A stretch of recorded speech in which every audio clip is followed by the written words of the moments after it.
Yun guys, magandang umaga po sa inyong lahat. Ay, tanghali na pala. Ay, binigyan nga po pala ako ng sitaw ng aking kapitbahay. Aking lulutuin ngayon.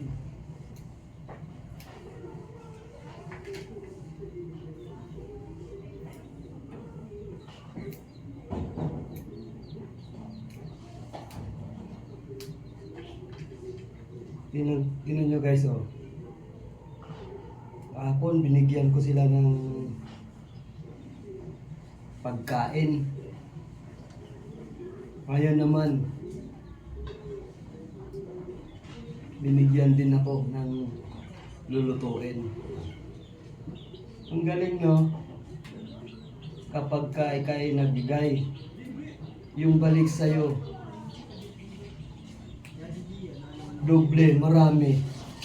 Yung binigay ko, ganito lang. Pero yung balik, isang plastic. Ang dami.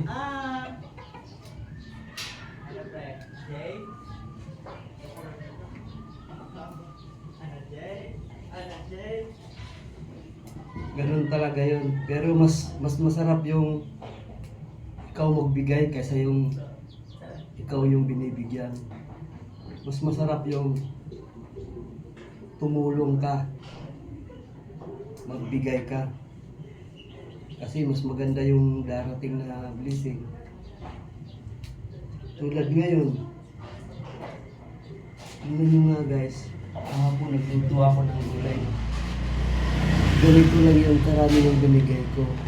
Pero ngayon, isang ganyan lang, mangkok lang yung binigay ko. Pero ngayon, binigyan din ako ng lulutuin. Marami pa. Sobra.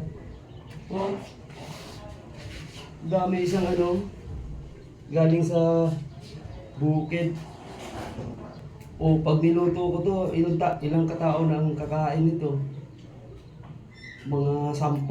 Samantalang yung binigay ko, mga 2 katao lang yung kakain.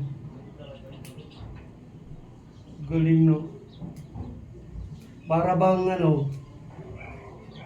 pag magtanim ka, siyempre paghirapan mo yan, pag bumunga naman, isa lang yung itatanim mo. Pero pag bumunga, pag hinarvest mo na, yung ma-harvest mo, 100 piraso na.